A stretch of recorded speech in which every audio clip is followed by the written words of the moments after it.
Hi everyone, in this Keep Talking Project update video I'll be talking about, finally, some of the more physical parts of the build. So typically you've seen a lot of electronics, a lot of programming and coding, and the module's actually kind of working in terms of what's on the breadboard and how they're going to operate, what components they're going to use, that kind of thing. But I don't know about you, I'm getting pretty sick of looking at a tangle of wires on a breadboard. So I think it was high time that I started doing some of the physical design work, which I'm not very experienced at. I've done a bit of CAD in the past, but nothing like this. And again, learning a bit more about how the 3D printer that I bought operates, how to design things for that, what the limitations of that are, and how best to construct some quite tricky components, I think, which is going to be needed if I'm going to, again, replicate the game as best as possible. So, I'd like to talk you through some of the modules that I've done so far. I'd like your opinion, actually. It'd be nice to get a bit of feedback on what I've done, what people think, and it might actually help me work forward on this one. But let me show you one of the early designs for Simon, the Simon module. This is it here. This is essentially just the module minus the buttons that would fit into the top, and I'll get into the buttons in just a moment. But this is a light grey PETG plastic print of the module. And with this initial design, again, I've got kind of no connectors or idea how this would attach to the case without falling out. It was just kind of a proof of principle to see how it looked, and I think it came out pretty good. It looks very similar to how it does in the game in terms of the overall shape. These strange ornamental clips that are on the edges of the bomb, and it gives me a good idea of how the pieces fit together. So essentially, the faceplate for the modules would be, well, different for every module. Obviously, you've got different kind of holes and requirements for displays and buttons and things to go in them, but they kind of follow this base shape, and they will be attached to a common box. So the box should be the same for every module. And what I've done with this first iteration was use the clips, rather than them just being decorative, actually using them to help connect the faceplate to the box. So the overall dimensions for this go from the edges of the clips as 13 centimeters, and that means you've got a little less room when you get to the box, because these clips stick out the furthest of any of the bits of this. So that makes the box a bit smaller than 13 centimeters. But I wanted to use that. So if we'll have a look at the side of the box here, I'd installed runners, so these kind of grooves down the sides here, and I thought that those grooves could be used to help slot the module into the case, so they could kind of hold something and keep the module in place, help it align and get the module in. But also you could use the clips here as the recipients of some bolts, some screws, to keep the two pieces together. So that's what I did for this first one. So you got about kind of 7 bolts all around the side, and this worked out quite well. I was quite happy with this. But when you see the next video on the case, I wanted to make the module a bit bigger, a bit different as well. So I've evolved this design onto this is what my current one looks like. So you'll see that it is, if we have them kind of side by side, this is in a PLA plastic. It's a glittery silver instead of a light grey. I prefer this colour, and I think I prefer the plastic as well. The plastic's much easier to work with in terms of being able to print overhangs. It makes it a bit easier for me to design the module faceplates to have the right kind of holes and dimensions and things like that in it. Much easier to use support material, so it's easier to print within that regard. And I think the colour's a bit better as well. So when you compare it to the actual metallic pieces of the cases and other pieces of metal in general, I guess, actually, I think it's a better colour for that. And I think it matches the colour of the modules in game a little better than the light grey does. So I think my preference is this one, but please put in the comments if you think that the lighter grey is the better colour than the silver grey, or if the silver grey is probably the better colour as well. So if you agree with me or not, that would be good. But one of the other things that I did, again, when you see the case video, that might help explain why. But I moved away from using the clips as the places where the two pieces will bolt together, and instead have moved to using grooves on the sides here, and there are places for the bolts to be attached on the corners. And this had two reasons. I wanted the modules to be a bit bigger. So by going from, the clips being where you measure your 13 centimeters from to the sides here, that gets you a little bit more space. But also the way that the case is constructed, I wanted supports and runners on the middles, where the middle of the case, or the middle of the module would sit. Sorry. So I've moved the guides from about here to the middle. But anyway, enough about that. We'll look on the inside. So in terms of Simon here, first of all we'll look at the buttons. So this is what we have for the buttons. We've got this black monstrosity bolted onto the underside of the faceplate. So that's probably how I'm going to attach a lot of the things to the faceplates of the modules, just having some kind of support that's bolted onto them. And this is about 7 millimeters thick from the very front face to the back, so that's plenty of space for bolt holes to be put into and those bolts to get enough grip. But this black thing's a bit interesting. It's something that I had to design and print for Simon. So initially, and I'll go back to this first box, you'll see that these the cutout for the buttons go right the way to the edge, and this is a problem I found. So again, 13 centimeters is my module dimension, because that's driven by a couple of factors. It's driven by the size of the Simon buttons, which are one of the biggest components across all of the modules, and the width of the timer, which I'll show you in a moment. But that's about 12 centimeters, and you've got to give it a bit more room. So 13 centimeters was my absolute minimum, and I'm sure that the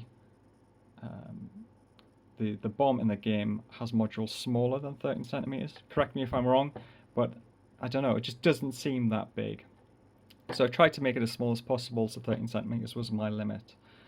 So if I wanted to have, 4 arcade buttons, and they come like this with their own kind of black plastic holder, you could have 4 and they would just about fit in 13 centimeters. I think the overall dimension is about 44 millimeters tall. So on the diagonal, and having 2 of them, I think that comes out just under 13 centimeters, which seemed perfect. And when I built my wooden version of Simon, that was just about enough room. But my wooden version was using all of those 13 centimeters. And when you look at it here, you've got a bit less really when you come in off the edge to where the buttons would be. So I was actually running out of room. And what I needed to do to fit these buttons in was to think about how I could squeeze them closer together. So I could cut the button, this kind of black, I'll take this apart actually, I could cut into this black case for the button and leave the button itself intact. But I thought about printing something that did the same job. So if I dissect this a bit, just so you have an idea of how it works, on the back you have the space for the micro switch to sit. So when you press the button in, and those white bits are part of the button on the front, that would push the micro switch and give you that click click. If I twist this and pull it out, you've got the LED on the inside as well, which lights up the transparent cover and the connectors for that. And then you've got the screw part that connects the button to the arcade cabinet, I suppose, so that would screw in and keep the button in place. You've got another little piece here, and then you're left with this one piece of black chassis for the button. So the button goes all the way through on these with these little pads that come out to press the button. So if I push that through, out comes the button, which is your kind of transparent button that goes all the way through, and the spring. And the spring, I don't know if you can see that, there are 4 things that hold the spring in place, and 2 smaller things that the switch and LED holder clip onto. So I tried to CAD this, a very difficult shape for quite a beginner to do. And it needed a lot of iterations to get to that stage. So I did a 2-button holder here as a prototype.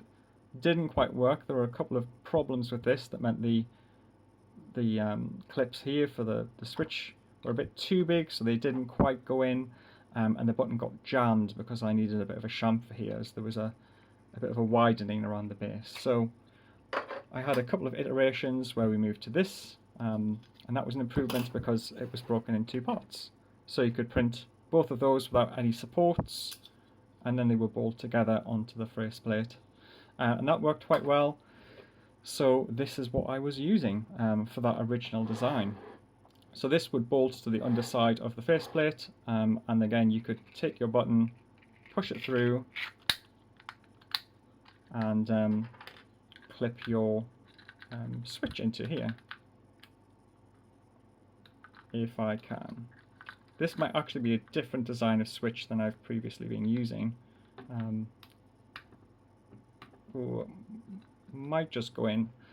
But anyway, it took me quite a few iterations to finally get the button working as I wanted it to.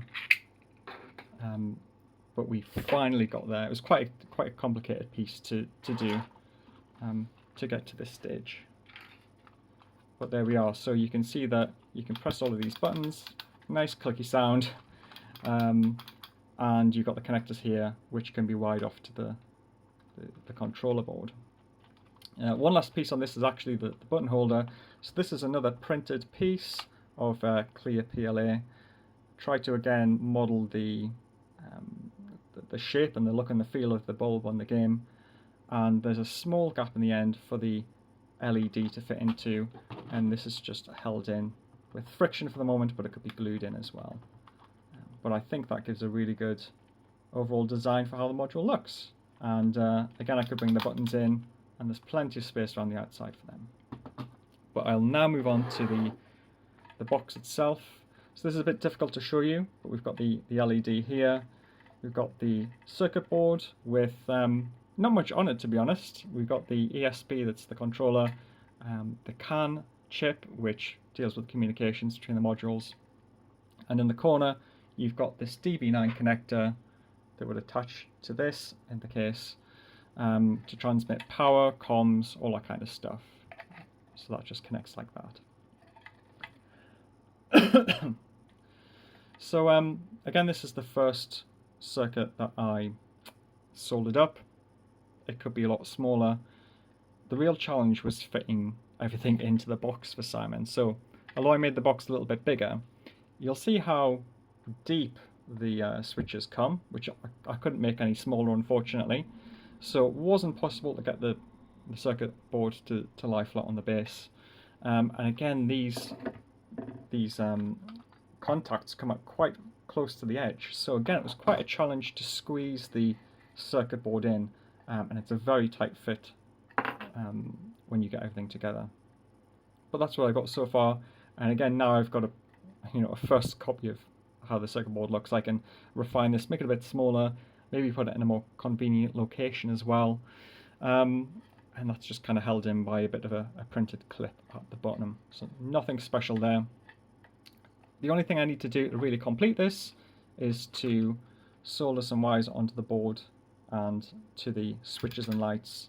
Then everything would be connected for this module. I haven't done that last step because part 1 I'm lazy, but part 2 there's nothing to connect it to. So I couldn't even test it if it was all built. So I need to do a lot more work to actually get that box to work on its own. And the last thing to show you, Simon's been obviously the main focus, but I've also got the timer module. This will also sit on a box much like Simon, which I don't have printed at the moment. But essentially this is just a few different parts that come bolted together. These frames hold the timer and strike counter. You've also got this kind of fake speaker cover or mounting with nothing actually behind that. And on the back you've got a couple of black parts here that basically just bolts together and brace the displays in so that displays can kind of rattle around or move. I haven't bolted the displays into anything directly. Instead, I've worked with these braces. So that might not be the best solution, but that's what I've gone for, and I think it works reasonably well. These aren't moving. I can hold it by the display and it's not going to move. So there we are. I think the only thing to really finish this one off would be to have some kind of transparent black film over the displays to hide, the white numbers. So it would all look black until the LEDs come on, and you could see that red glow through what would essentially be a completely black screen. So that is the update on starting to build some of these modules. Pretty happy with it. Very close to obviously finishing these two. The only thing I really need to do as a last part before I can finalize any of this is to understand how these modules are going to stay in the case. And I'll talk about that again in the case video, but it's very likely that I will have to design some kind of little receptacle for magnets, and then magnets would keep the module in place in the case during the game. I just need to really figure out where to put those in the case, and then I can go ahead and print out boxes. So these boxes, the box design should be the same across all of the modules.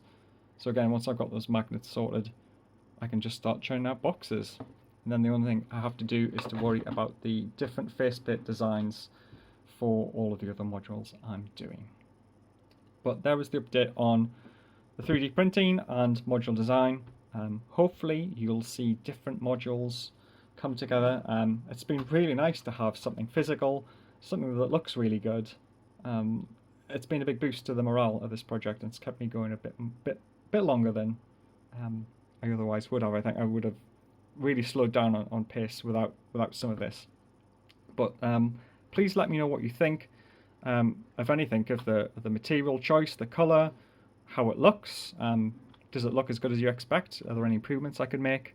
Yeah, please tell me your thoughts. And yeah, check out the next video that will deal with the bomb case itself.